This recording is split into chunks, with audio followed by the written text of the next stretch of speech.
Hey guys, welcome to the weekly tarot forecast for the Numinous week beginning May the 5th. I'm Lindsay Mack, and the card that I've pulled for us this week is Nine of Crystals or Pentacles. So, what is your relationship to your alone time? Do you have a relationship to your alone time? Do you have enough of it? Do you get enough of it? Are you often too busy? Do you have all the time in the world and yet are kind of unable to plug into really nurturing, really sacred, really restorative alone time?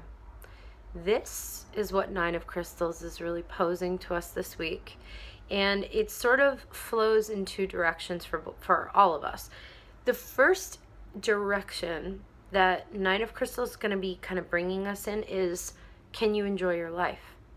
This is a really deep inquiry because the Nine of Pentacles or crystals, however you want to phrase it, is really a card of joyful solitude. Like the woman in the card, often a woman, not always, has built this garden of sorts, has created this life for herself, and is now, before she necessarily shares it with anyone or, is enjoying it for herself, is taking pride in her accomplishments in the best possible way, and is celebrating her hard work and all she's done.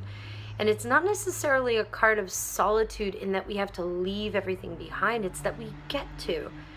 Whatever our life is, if we have a partner, if we have a child, if we, whatever it is, obligations.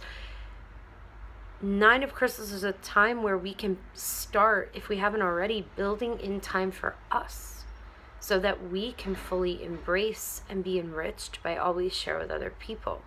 So that's the first way that we're sort of being invited to, redirect our gaze, redirect our attention, really look very consciously, very clearly at how willing you are to step into that place of just joy. Can you? Do you feel comfortable? And if you don't, you have some good work to do this week. And then the other aspect of Nine of Pentacles that's very important to consider is that very often the kind of level below the loveliness of solitary time and joy and celebration and really embracing our creativity is that we have something new to birth in Nine of Crystals. There's something new that wants to come through us and wants to be part of us and wants to be birthed through our vessel, through the vessel of our mind and our channel.